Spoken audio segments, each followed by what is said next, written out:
Okay, so last week I made a video about Elle the vegan taking a phone call from a guy, and I was trying to give an example of sort of like not being very introspective. Now, I just want a disclaimer. This video and all the content I make is not a statement of people are stupid and I am smart. It is not a statement of Aspie supremacy. It is not a statement of everybody is a sheep and I'm the only one who knows what's up. It's not a statement of, it's not content that I want you to watch and think, oh, yes, I am superior and everybody is stupid. Like, that's not the point of my content. The point of my content is that I think philosophy is a tool to liberate ourselves out of basically what is expected ignorance, given that we're animals on the planet, given that we're all born babies and that we only have the tools available to us, right? So I got this comment, okay? It says, LOL.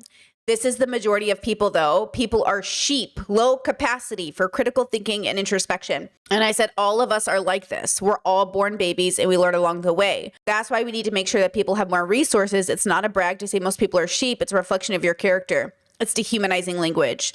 The point of this video isn't to brag. It's to point out the issues and solve problems for why humans do what they do. This same person that's like, people are sheep, low capacity for critical thinking. Scroll up. And then they said, wait, what? Like, if I'm really into Quincy Jones, it's offensive to have him as my profile pic. Context, that video that about Elle, the vegan, she was having a debate with this guy, and this guy was using this black guy as his icon. And we were questioning whether it was racist because digital blackface is a thing. Racism is a thing. Like, it's an interesting way. Okay. So then they said, they said, wait, what? Like, if I'm really into Quincy Jones, it's offensive. So the same person who's like, people are sheep, they can't introspect, people are so stupid, we're like, wait, racism's bad? And I was like, oh. So then I was like, didn't you just write on another comment that people are sheep and don't think deeply? Now you are doing just that, which is why we need to realize we don't know everything. I said we need to keep learning. Digital blackface is a real thing. Would be worth looking into. Being a fan of is not the same thing as using black imagery as a joke. So obviously, like, if you were really into Quincy Jones, I don't think it's a big deal if you use him as your icon. But that's not really what is happening in this social context. So it's funny the way we just start assuming that we're not sheep and we're the ones who figured it out. Everyone else is like stupid.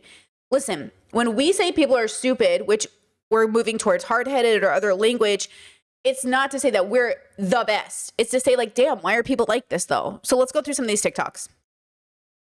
Scientifically proven that the vast majority of it's been scientifically proven that the vast majority of people actually are just sheeple. A few years ago, Nat Geo conducted these sheeple experiments. They put like 10 people in a waiting room and then told them to stand whenever a beep came over the intercom. They wanted to see if this woman would eventually start standing too, for no reason other than she just simply saw that everyone else was doing it. The name of this psychological phenomenon is called herd mentality. A certain percentage of humans are more likely to offload their decision making to the rest of the herd. And as you can see, eventually she did end up standing, even though she literally doesn't know why she or the other people are doing this. For the second half of the experiment, they removed all the actors, started letting more normal people, non-actors, come into the waiting room in order to see if they would do the same thing. What they found was that they too started standing, even though they literally have no reason why, making this a classic example of herd mentality. Apparently, 95% of people have evolved to have herd mentality, which would make the 5% of you who say you have difficulty conforming the actual mutants here. So get in the comments and let me know what you would have done if you were in the waiting room. Well, so I find stuff like this very interesting because a part of me was like, so this is one of those moments where people go, ugh, I'm smarter, I would do the opposite. If you are triggered by PDA and you don't do something because everyone else is doing it, that doesn't make you a rebel. It means your disability is now keeping you from doing something that's maybe necessary sometimes, right? So like, people standing up because everybody else is doing it could also be a signal of safety. It could also be they want to feel safe. It could also be that they're like, oh, is this a cultural thing? There's so many reasons why people do what they do. And I think when people hear this, they go, oh, I would do the opposite. I wouldn't even do that. Or they'd say something like, it's a pride thing. Like, oh, they're so stupid. Why would they do that? We're all stupid. This is why I say, like, again, you can't live life going, everybody's a sheep except me. What does that even mean? Like, what does that even mean? Everybody's having a different relationship with introspection, extrospection. Everyone is having a different relationship with what words mean and how we exist on the planet. So what would I have done if everyone kept standing? I probably been like, oh shit, are we doing something? I probably would have been like, oh, hey, what are we doing? Like, is this, I probably would have stood up and said, oh, what are we doing? Are we doing something? Because like, obviously something's happening, right? But most people are also not necessarily in my category of person. I'm a pretty outspoken person. I'm a Taurus, you know what I'm saying? So like, I'm obviously going to be like, hey, what's going on? Not everyone's going to do that though. Some people are like, oh, something must be going on, because otherwise why would functional adults be doing this? Like, it is just as reasonable to think there must be a reason we're doing this as it is to think there might not be a reason we're doing this. Do you know what I'm saying? Because otherwise, if you're in that social experiment, why in the world would a bunch of adults be doing this if there wasn't a reason? Like, otherwise it'd be stupid. So like, just assuming that because you know it's an experiment, like you have to imagine you don't know it's an experiment. You have to realize you do not know what's going on. And so you have to assume somebody knows something you don't know. And that's why you're like, oh, hey, what are we doing? Okay, next example. This proves that people are like sheep. Look at this massive traffic jam. Backed right up down the street as well. Backed up everywhere. Everyone's waiting in line. The traffic is not moving. It's not going anywhere because it's a parked car. They're all waiting for a parked car. Okay, so I'm a driver. I've driven all my life. Well, you know, when I was 18. And I'm just going to remind people that we've also been taught not to cut in line. We've also been taught that, like, don't miss your exit. We've also been taught wait our turn. So even though, like, there is this line happening, what's more interesting is that you don't recognize that it also would have been crazy for you to cut the line. So it would make sense that people kind of assume it's a line. The issue wasn't the 10th car back because they can't see what's going on. The issue was the first car up front. The issue is the third car up front. The issue was whoever was that first car who's parked in front of the parked car. Do you know what I'm saying? Like, they're in a parked lane. So the issue is like one person made a mistake and everybody followed. But the people all the way in the back who can't see up front, they're not sheep. They're doing what makes sense according to traffic laws. This is how traffic works. So again, when you make these assumptions like, oh, people are such sheep. Well, hello, there are rules to the road, you know? So again, I think if anything, I would be annoyed with the person maybe at the front, but not at the back. They can't see, right? It doesn't make sense. Okay, next video. This says the earth would be saved if humanity died out. So this is like a little different of a energy. And it's so bad for the earth. I honestly think the earth would just be better if humanity died out, is what I would say if I was a fucking sheep like the rest of you guys. I will never agree with this doomerist mindset. Like, yeah, we're so bad for the environment. Let's just all die out. You don't understand what we need to go through to get to that point. Who do you think's the first to go? Us degular people. And especially those who are poorer, marginalized, and less fortunate. Like, you're going to torture them to death with this type of narrative. In fact, I'd argue that that type of mindset is just propaganda spun by freaking like big oil and all of these companies that do huge damage to the environment. That's propaganda spun by them to make us give up and not fight for restorative legislation. And damn, you guys fall for that shit. I also don't understand on the principle you're like, yeah, society is a plague to the earth. You live in this society, bro. I live in this society. What do you mean you don't want it to continue? Are you dumb? It's like that one quote from Guardians of the Galaxy. Oh, why do you want to save the galaxy? Because I live here, bro. It actually astonishes me the degree to which people will go just to be like edgy and like quirky and like different and seemingly enlightened when you guys are the sheep. You guys are the target audience. Wow, like they got you. You know, humanity is so bad. So there's a lot to say here. Generally, I agree with her, actually, that I do think doomerism is just a form of thinking you are superior because you're like, the world is ending, we might as well give up. Like, what's more arrogant than assuming that because you've given up, the rest of us should? Jesus Christ. Like, okay, also, how do you on one side of your mouth say the world's a horrible place and then give up on that world? Like, which one is it? And then what's worse is most of these doomers end up having kids, so you can go fuck yourself. Like, so many doomers I know end up building families. So, like, I don't even want to hear you talk, you know what I mean? And so and those same doomers are always people who are like, I don't have friends. Okay, so you want friends in a world that's going to end? Like, how about you maintain the earth so you like your friends have somewhere to be? There's so many things to this. Okay, obviously the problem with human beings as a species is that we have the evolution, or we have the arrogance that evolution has given us. We have the ability to think deeper, but then we don't engage in it. And so then we just come up with these solutions that feel really good, like doomerism, nihilism, whatever. When we talk about even like radically accepting that we're animals on a planet, it's not saying, oh, we're animals and nothing matters. Like acceptance doesn't look like doomerism. Acceptance does not, in the Buddhist sense, acceptance does not look like nihilism. Okay, so we have to accept we're animals on a planet. Then we have to accept that there's like just things about us that is destructive, like things about us that are not great, that all of these layered realities that we do have to accept. But this acceptance, like coming to the radical acceptance about humanity, is not about ego. It's not like, oh, I'm smarter than everybody else. It's about humility. I have the humility to accept that I'm an animal on a planet. I have the humility to accept that I will die. I have the humility to accept that the earth is what it is. I have the humility to accept it's not about being superior. And so I do think people confuse this. Now, people also had commentary. This commentary was around to the vegan guy, yes, but we also talked about conservatives and Republicans a little bit. And then I found this TikTok to kind of further that conversation. Let's see what we think. I haven't watched it all the way through. So it says, low intellect. This is a comment they got. Low intellects are liberals. They need to follow. They can't think for themselves. Sheep liberals. And then he's responding to that. So let's see. Sheep are people. So can we agree that sheep are people who are submissive to authority and don't think for themselves? Progressives versus conservatives. Who's more sheepier?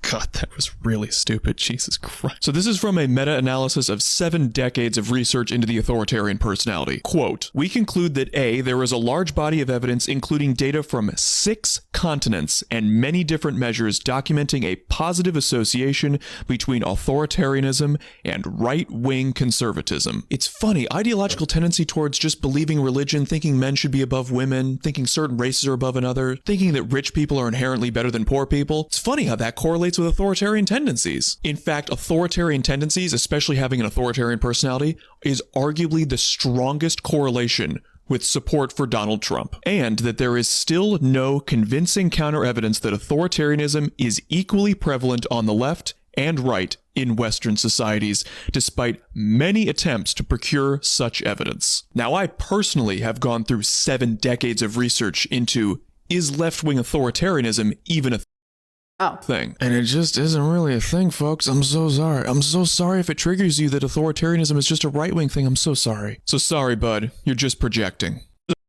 So it is interesting because I think, again, let me draw it on a map. Hold on.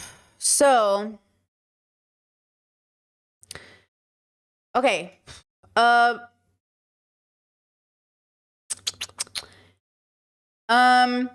Okay, you're born into existence, no matter where you're born, and your parents, with good intentions, let's say we're going to be optimistic, hand you information. Thanks, mom, dad, mom, dad. Thanks, they, whatever. Thanks, parent, okay? And then you take this info, and here's the main info box, okay? And you start to deconstruct it. You take it apart. Okay. And as you're taking it apart, you're like, oh, you can't see some of these. You're like, hold on, this is wrong. The fuck? Wait, where did they get this? This is not even fucking true. And then you're like, okay, wait, good news. This one is real. Okay, this one's real. Okay, yeah, they're kind of like, this is like kind of half good. Okay, it's got little Christmas colors happen. And then you, okay, this is the you have to be like, fuck, what's true? You don't then go like this. You don't then go, back into your own fucking stupid brain, because you can't be the arbiter of what's true, you stupid idiot. You got this information from stupid idiots, right? You got to go, okay, I'm smart, my parents are smart, but we're also stupid. So who else could have better information? I don't know, maybe the world. I don't know, maybe 8 billion other fucking people. I don't know, maybe them. But all those fucking people also have stupid parents who also made us stupid. And then all those people also have kids who went, hey, hold on, I think my parents might be bad about this. And then these people, oh, remember your parents I mentioned earlier? Yeah, they're somebody else's kids. So then they had parents who were fucking stupid, okay? And they had to come up and be like, no, this information's wrong, mom and dad. I'm going to give the right information to my kid. And then you grew up and you're like, wait, this information's fucking right and wrong. I'm going to give my kid better information. And then your kid's like, damn, my parents are stupid. I'm going to give my kid better information. And then they're like, hey, my parents were stupid. I'm going to give my and it continues and it continues and continues. We're all fucking stupid. And every generation has more information than the next, hopefully, and we give it to each other. So when you sit here and go like, I'm not a sheep, you're a sheep. You're a fucking sheep, stupid. And you're doing this thing where you're so fucking hard-headed, you can't accept the fact that, first of all, there's nothing wrong with being a sheep. They're fucking cute. There's nothing wrong with being a herd animal. Community is great. There's nothing wrong with spending your life eating grass. I wish we would eat and smoke it. Okay? So when we sit there and we put ourselves on these pedestals where we're like, we are so smart, we are so perfect, we are this, it also plays into our hero worship. So then I made a comment on this video. Remember how we watched this video? I made this comment. Jane Goodall, rest in peace queen, is the woman who discovered that chimpanzees live in complex... I mean, rest in peace, white woman who got celebrity status when she was funded by people and took all the credit away from the indigenous and local people who lived in the places that she ventured into. Patriarchal societies with strict, often violent, linear hierarchies. Okay, so it was a Jane Goodall comment that I made. And then, of course, somebody was in my chat or somebody was in my comment and they were like, I don't understand why that was necessary. Jane Goodall didn't steal from anything from anyone. Her accomplishments shouldn't be dismissed because of her privilege. She took the time and effort to understand something. Anyone could have done it. Anyone could have done it, but she did it. Why act so shitty? Okay, first of all, we could tear that apart, right, girls? We know. We know, you know, I know, you know. Okay, we know nobody does shit alone ever, period. So the fact that they're like, anybody could have been Jane Goodall, but Jane Goodall was Jane Goodall. Okay, girl. So then I said, hey, it isn't about taking her accomplishments away. If you don't know the history, you only get the TV version of how she got there. I recommend you look into it. I didn't know either, but it really shows you how systems of oppression find a way to uplift some people for brownie points as it comes at the expense of the people she worked with, the land that was occupied, and so on. No one gets anywhere alone, but we only ever learn one name. Because obviously Jane Goodall wasn't by herself. There was a team, there were people, there was funding. So then this person said, you literally said white women who get celebrity status when she was funded by people and took all the credit away from the indigenous and local people who lived in places she ventured into. Let's break that down. They said all research is funded by someone unless you're so privileged and wealthy to be able to do whatever you want all the time. It's a silly to point this out. Celebrity status. Why was that not deserved? Question mark. Her work was a big deal. She changed the field. She was a role model for women. That doesn't mean she or anyone should be idolized, but it is not as if she sought celebrity. That came as recognition for her contributions. They went on to say, what credit did she take from indigenous people of Tanzania? They weren't studying and documenting chimpanzee behavior. She did. Okay, remember that. And white. So would it have been better if she were Indian, Algerian, Egyptian? Why are you mad at her skin? I'm sorry. First of all, I'm not going to get into it. Okay. Then they went on and said, the sole purpose of bringing up any of this seems to knock down someone who accomplished more than you. You're like an armchair quarterback, denigrating those denigrating those they could never hope to rival. You're a very petty person with a poisonous worldview. Hope it makes great content for you. And I said, okay, so you aren't going to look into it? Wishing you well. Because like, okay, so you're not like gonna look into it? That's fine, I guess. Okay.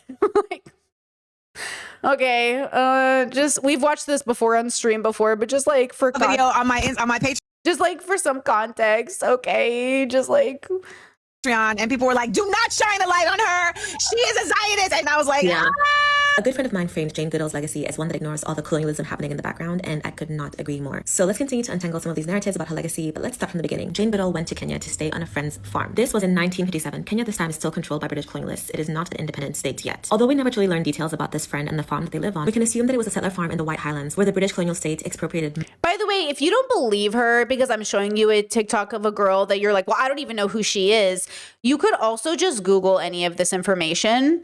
Okay, like, don't think I watched a TikTok and went, oh, it must be true. I also was Googling while I was listening to this TikTok, and I'm like, yeah, shit, I didn't know any of this about Jane Goodall. Like, I didn't know about her ties to Israel, which she then goes on to cover how Jane Goodall brought her work and wisdom to Israel. Here's Jane Goodall opening her conservation in Israel. Like, you know what I mean? Like, yeah, I didn't know that shit either, but like when you put it into perspective and you read about it, you're just like, oh shit, that makes a lot of sense that Jane became the face of something amazing. And also, what about all the people around her? What about who funded her? What about the white supremacist perspective on it? What about, like, again, I understand that people, it's, it feels complicated and layered, and it is. And that's the point of what I'm trying to tell you. You can't pedestal people. And also, you have to accept that everybody is flawed. And then you have to accept that nobody got where they were alone. So Jane being the face was not an accident. You know what I mean? Like the audacity that this white woman was the first one to do what she was doing, period, as if other people, local and indigenous, weren't also researching in their own way and capacity. This goes back to the video that they even posted on, which is about this idea that cave people, from our understanding, was this very like patriarchal setup, instead of understanding that they were literally learning how to forage and survive in a world where they didn't have Google. And you act like indigenous people don't have a knowledge that is just as important and intelligent as university study when it comes to surviving often with the land. And so it's like when you have these conversations, I understand it sounds like I'm just trying to take credit away from Jane. I'm not trying to take credit away from her. I'm trying to be realistic about how she got there and whose names we never got to learn and whose faces we never saw. And why does this woman get upheld? Why did this woman get it? And we have to remember that everything is political, so everything becomes a marketing strategy, which means that the people whose faces we do see, the people whose names we do learn, the ways that we understand information is deliberate. And it's also because we as human beings, we are bigoted and racist and prejudiced, and we constantly prove every day that we are racist. Like, I mean, look what's happening with this fucking Nolan movie. You know what I mean? Like, Jesus Christ. Like, it's just so obvious to me that as much as people want to say, I'm not racist, but like nobody would go to war for a black woman. It's like, what are we even talking about? The patriarchal concept of going to war for the love of beauty of a woman is still stupid. But on top of it, you think it could never be a black woman? Not to mention one of the most beautiful black women of all time. And it's like, when we have these conversations, I just think that we ourselves, we don't hear the way we talk. So this chatter who came in with all of this passion, with all of this, like, I can't believe you're going after Jane. I can't believe you're saying this about Jane. You don't even know her. You know what I mean? Like, you don't know this woman. So like, either you are her biggest fan and you know nothing about her, or you're her biggest fan who refuses, or who knows everything about her but is ignoring it. So which one is it? You know what I mean? It doesn't make sense. Okay. Let me just show you a little bit more of this though. Mass amounts of land for settlers. So that's colonialism in the background, number one. A responsible retelling of history, 0. During her time in Kenya, she comes into contact with Louis Leakey, who ends up being her mentor. She's one of 3 women who were handpicked by Louis Leakey to study primates. Who, by the way, they call Louis Leakey's proteges, they call him like Leakey's like angels, they call them Leakey's angels, which is just gross. So this rich white man comes in and funds all these people, and they start to call the women like Leakey angels. Like, just process that information. 60s and the 70s. Who is this Louis Leakey anyway? Well, he was a British paleoanthropologist born in Kenya to British missionaries. His work, his research, his access to the wilderness, all funded and made possible by the colonial government. He's hailed for helping prove that human evolution just listen to his origin story. began in Africa. What's never mentioned is that his work relied on African indigenous trackers, people who knew the areas that he was doing his research in better than he did, yet those trackers are never cited, quoted, or given credit. Colonialism in the This is so important. So a person who came from the evangelicals, the often, Christian evangelicals who go into places of the earth to spread Christianity, it's disgusting. You're disgusting people, because it always comes at the expense of the local. So here's this man whose legacy is this is his parents' legacy. And then when he decides to do what he wants to do with his privilege, it comes with the work off the backs of these communities, these local communities who we never get to know. And that's the point. He could have done nothing without the locals. Jane could have done nothing without the locals. And they're never held to the same standard. It's never them. It's never the community. It's never their discovery. It's never their work. And that's the bullshit. It's also the bullshit of how capitalism ends up working in terms of like the CEOs versus the workers. The CEOs would be nothing without their workers, but the workers are never given the credit. Because under patriarchy and white supremacy and capitalism, we need a singular hero. We've decided the singular hero gets all the credit for billions of people's efforts. Like literally millions of people are the reason this one person, you know their name. And that's why I sit there and I say what I do. I'm not saying that Jane Goodall didn't have something. I'm not saying I don't contribute, you contribute. I'm not saying none of us do nothing. I'm saying that in a world where you never do anything alone, where is the credit to the other people who also helped? Background, 2 points. Responsible retelling of history, 0 points. So Jane becomes his protege and he sends her to Gombe to... Sorry, this also plays into the sheep mentality that I talked about earlier. So because we think like everyone is a sheep except for the exception, it's also taught to us through history. So instead of aspiring to be like the trackers and the locals that helped, you aspire to be like Jane Goodall because she got the celebrity. She got the cover on the magazine. She got the interviews. But that's why people aspire to be famous more than they aspire to know what they're talking about or aspire to actually help and do something. Like becoming a celebrity. Actually, Dr. Ball said this, FD signifier. Oh, fuck, I should have brought up the timestamp. I don't have it with me, but FD signifier talked about how Dr. Ball says you can't be radical, popular and rich at the same time. And he was talking about Charlemagne and all these celebrities. And I absolutely agree with this. I've been saying this as well. It's absolutely true that if you are famous and popular and rich, I raise an eyebrow at you. How radical could you be and that well-liked? And that's why I say like the ability to get famous is the ability to make compromises, is the ability to make ethical compromises, you know? She's there to study chimps at Gombe National Park, which at this point is a reserve created by the colonial administration, having stripped indigenous people of their land. So she's already operating within a colonial framework, which is interesting, right? Considering that a lot of the headlines coming out around this time about her work are framing her as this lone British woman in the wilderness by herself. Number one, is she by herself? She has trackers and African indigenous people with her. Exactly. They're like, oh my God, this amazing woman. Like the way that I learned about Jane Goodall, this video transformed my whole perspective on Jane, because I did grow up with this very specific narrative about Jane Goodall. And then you just keep learning about her and you're like, wait a fucking second. Wait a second.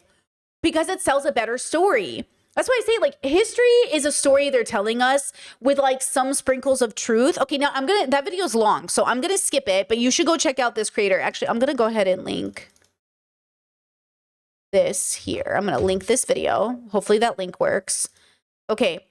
And then I want you to see this video here about Jane and Israel and how it can be both things. She can call out the atrocities of what Israel or Netanyahu was doing and still make deals with Israel, okay? Jane Goodall having an institute in Israel, and that is a reflection of her Zionism, and people were all up in arms saying that she couldn't be Zionist because she criticized Netanyahu. It's easy to criticize Netanyahu. In fact, many liberal Zionists have been able to slip under the radar this way because they've been critical of Netanyahu, but what they won't say is that they are completely in support of the state of Israel carving itself out of Palestinian land. They love the idea that you think the genocide is only 2 years old. Genocide is more than 75 years old because it began before 1948 when Israel was officially created. They love that many of you think this is a Netanyahu problem instead of an Israeli problem. There have always been dead babies in Gaza, to use Van Jones's words, but the thing is the world could go without seeing them for a long time. Now that people are overtly seeing them day in, day out, liberal Zionists can come in and pretend to be so angry at all the killing that's done to uphold their society. But it has always been done. The problem is that Netanyahu has shattered the plausible deniability that Israel has used for so long, pretending to be a normal country just like any other. Netanyahu has completely shattered the illusion. That is what a lot of liberal Zionists are angry at. But if the eradication of Gaza and babies could be a little bit quieter like it was previously, then they'd be fine with it, because at the end of the day, they're still Zionists. They still believe in upholding an ethno-state, which must ethnically cleanse in order to exist. It's easy to hate Netanyahu. He's a very hateable guy. It's harder to say decolonize Palestine and get the land back. Jane Goodall has always operated within a colonial context. Her career began within a colonial context. She came to Kenya before it was... I believe Jane Goodall advocated in this article, I believe it says she advocated for more or less a two-state solution. Like she wanted both Israel and Palestinians. This one, she knew the history of Israel and Palestinians and longed for both to have self-determination and sustainable existence. This, I think, is a two-state solution call, which is exactly what she's trying to say here. Independent during the Mau Mau uprising, an anti-British independence movement that was so brutally crushed. The conservation parks that she worked in were created by removing and kicking out indigenous people off of their land. Colonialists created conservation as a way of expropriating land from indigenous people. Conservation is colonialism. It's colonial through and through. There is no ifs, ands. There's no arguing about that. The way Bedouins in the Negev, where this institute in Israel is located, are treated is the same to how indigenous Africans are treated around conservation parks. Her Zionism is not a departure of her politic, it's a continuation of it. She worked within colonial infrastructures at the start and continued them via the NGO industrial complex, which is a tool of neocolonialism. That is the reality. So, okay, hold on. Chat is fighting. So let me see. Chat is African indigenous saying... trackers, people who knew the areas. She's one of 3 women apologists born in Kenya to British and began in Africa. What's never mentioned is that his work relied on Africa cited, quoted, or given credit. Colonialism in the background. 2. Jane becomes his protege and he sends her to Gombe, Tanzania. She's there to study chimps at Gombe National Park, which at this point is a reserve created by the colonial administration, having stripped indigenous people of their land. So she's already operating within a colonial framework. Like, are you listening to that part at all? Because that's your focus. So, okay, listen. So chat goes... The passage didn't say she was in the jungle all by herself. It said she was a lone woman in the jungle with a bunch of men. She didn't do it all alone. No one claims she did. Literally, the claim of the original chatter is that Jane did it alone. So you need to use your fucking brain right now. Because, okay, the original person who is angry at me is making a large claim, whether you like it or not, that Jane did it alone. That anybody could have been Jane, but Jane's the one who did it. That's the claim.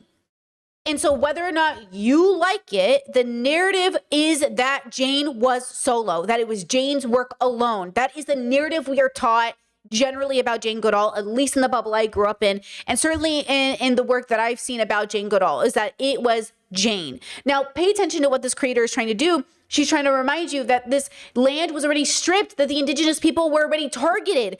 Leakey allegedly even participated in or promoted any policy or legislation to get indigenous people out of their land, right? Which is interesting, right? Considering that a lot of the headlines coming out around this time about her work are framing her as this lone British woman in the wilderness. Pay attention. The headlines that are coming out. She said, while she wrote about her findings, the men were weary. Jane Goodall was thin, frail looking. She looked scientifically... She lacked scientific training. She had no degree. A lone woman in the wild of East Africa studying chimpanzee behavior, vulnerable to violent weather, predatory animals, poisonous snakes, and malaria mosquitoes, to be asked to kick in 400 pounds. So what do you mean? Listen, the lone woman in the wilds of East Africa, the lone woman, you're being very pedantic where you're like, okay, but it's not saying she was literally alone. You're acting like the narrative isn't that she is alone because she is literally alone there. You're not getting it, okay? And I will block you if you do not put on your good faith hat and really think about what you're saying, okay? Okay? You said I'm the same person. I didn't say she did it alone, but was the one who was funded. You did say that if you're this commenter because you said, where is it? You said,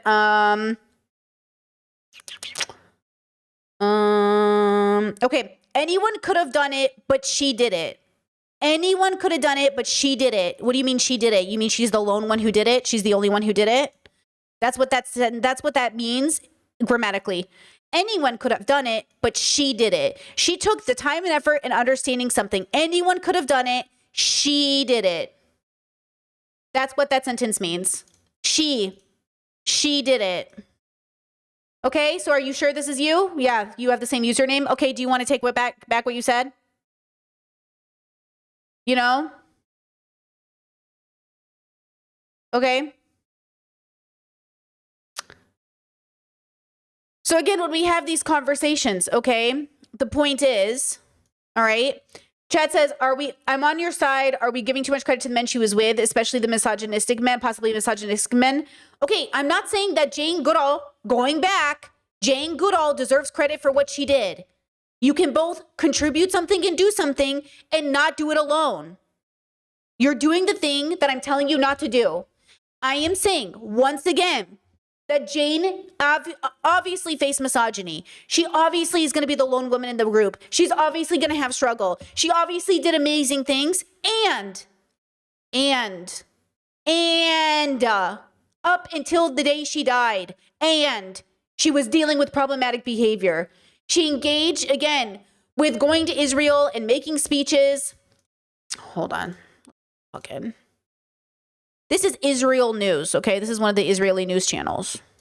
World-renowned primatologist, environmental activist, and UN peace messenger Dame Jane Goodall addressing Tel Aviv by video link on Wednesday and announcing that the newest branch of her famed Jane Goodall Institute soon coming to Israel, and the branch to be based at Max Stern Jezreel Valley College in northern Israel, where one of Goodall's longtime colleagues and friends, Dr. Itai Rothman, is a teacher and researcher. Additionally, Rothman himself is an evolutionary anthropologist and environmental activist with a long history of conservation work in Israel. Now, As for the new institute, Israel will be the 26th branch around the globe and will work with local populations, municipalities, community. Oh, is that local population going to be the Palestinians that Netanyahu is genociding? What about all the Palestinians who want to go into this field, who want to go into this work, but they can't right now because Netanyahu is trying to kill them? Do you know what I'm saying?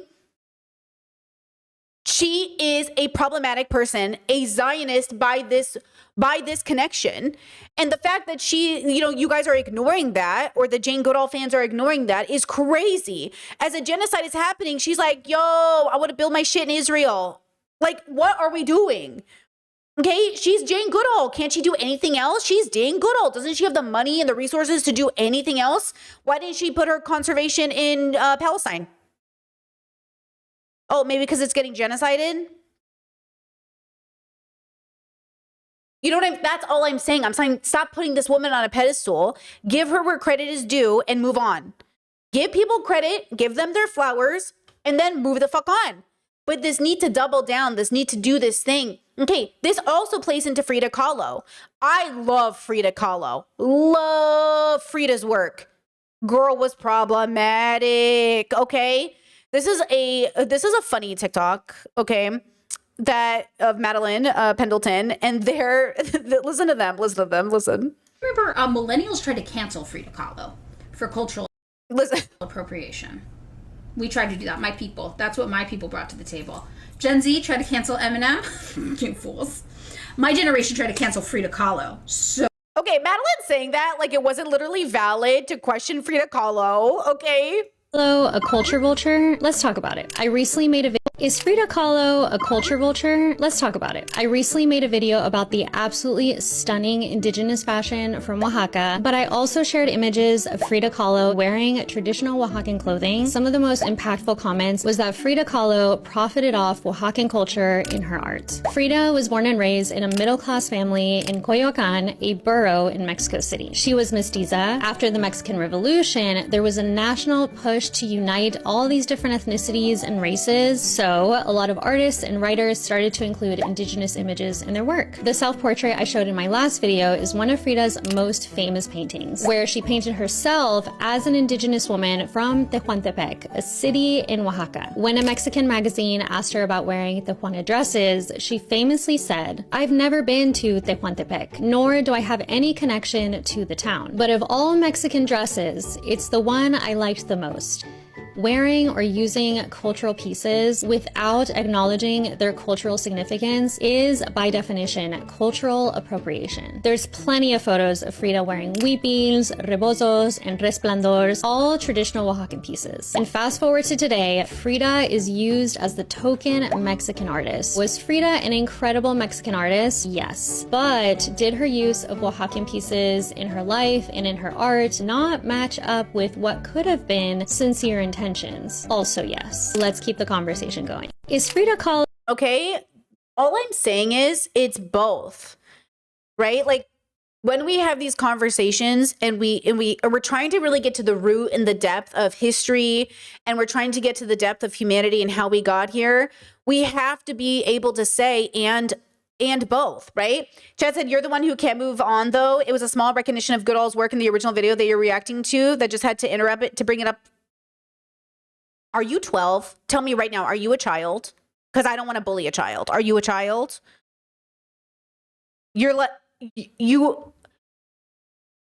going to have to respectfully block you because your inability to process how crazy you were in my chat is so interesting. Bro, you ranted at me in my comment section after I was so fucking nice to you. And then you're here in my chat, in my live stream today. You just showed up at my work and you're yelling at me because you literally can't put two thoughts together right now. Think about the social context in which you are engaging in. You left a comment on my channel. You said, why act so shitty about it? So you've insulted me. I said, hey, I answered so fucking nicely to you, bro. And then you ranted at me without doing any of your research. Okay? And now you're mad because you are literally the example. You said you just need things to be problematic. You're silly. Okay, I'm going to go ahead and block you. You're obviously a child or an adult who's not willing to deconstruct, and it is what it is. But this is exactly the point. It's not that human beings are sheep negative. It's that human beings aren't doing the work to deeply think about why they do what they do. All of us everywhere. Trust me, if they ever make a documentary about my life, there will be problematic parts of my documentary, okay? The point isn't that we're not problematic. The point is that we have to do something about it. So when you say like, you're just looking for things to be problematic, I don't have to look very hard. Things are just problematic. You know, and that's what it is. And that's what it is. So whether it's your fave Frida Kahlo, or it's your fave Jane Goodall, or it's your fave Brittany Simon, it's problematic. And that's what it is. Okay, so we have to do our best to give people their flowers, recognize they did, and also say and. Okay? And. Your favorites are not exceptions to this. Your parents are not exceptions to this. You, listen to me when I say this, you are not an exception to this. We have to have the humility. It's all about humility. It's not about ego. It's about saying, okay, I have the humility to know, I don't know what you're talking about. I have the humility to say, honestly, I was misinformed. I have the humility to say, I was wrong. It's about humility. And that's the focus here. But isn't this a great example? Look at this chatter, leaving me a message, me responding in kind. Like I tried to respond very kindly, and then boom. And this is what I'm saying. Like, you know what, as my job, it's a weird job. You wake up every day to hundreds of comments of people telling you you're fucking stupid. And I get it because I'm sitting here making comments like this person doesn't know what they're talking about. The only difference between me and them is I'm saying none of us know what we're talking about until we do. Sometimes we know what we're talking about and sometimes we don't. Okay. Or, you know, on that same video, I misspoke and 2 people took it very seriously, which I thought was really interesting. Okay. This says, I said in the video, I was talking really fast and I just said, it's like when you're being taught that like, the pyramids came before Jesus or after Jesus. And I was like, or Jesus became before the pyramids. I misspoke. That's obviously not true. Even if you grew up Christian, we all know the pyramids came first because how would Prince of Egypt been made?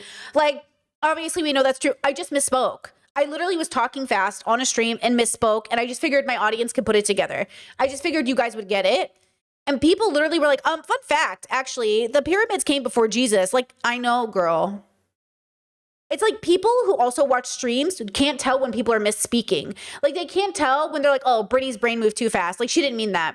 And I get why you wouldn't know that because most of the people who have come onto my videos in the last week have no idea who I am, have never seen me, and they also have no way to socially make context for the social, like, but this is what I'm saying even when you're meeting strangers at the store. Do you guys not see the difference when people misspeak or they just say things like they didn't mean to say? You know what I mean? Versus like, that's what I'm saying about human beings. No, we don't always have that ability. We can't always tell what, you know, we have to do a lot of work to, you know, for each other. So I'm saying be kind and compassionate to yourself, but also know, right? Chat says, I did fixate on that comment, Brittany, but yeah, I knew you were most likely misspoke and was making a broader point. Yeah, I was making a broader point. Exactly. I was trying to make a broader point. I think people also forget that I am live and I don't pre-script. It's not like I'm scripting my live streams. So when I'm talking, everything's coming to me at once. And then I see a comment section of 200 people talking to me. And then I have my Discord talking to me. And I can see everything regardless of if I like it or not. I can see that, you know, I'm looking at 3 monitors right now and I'm talking. So it's like, you know, you know what I mean? But anyways. Okay.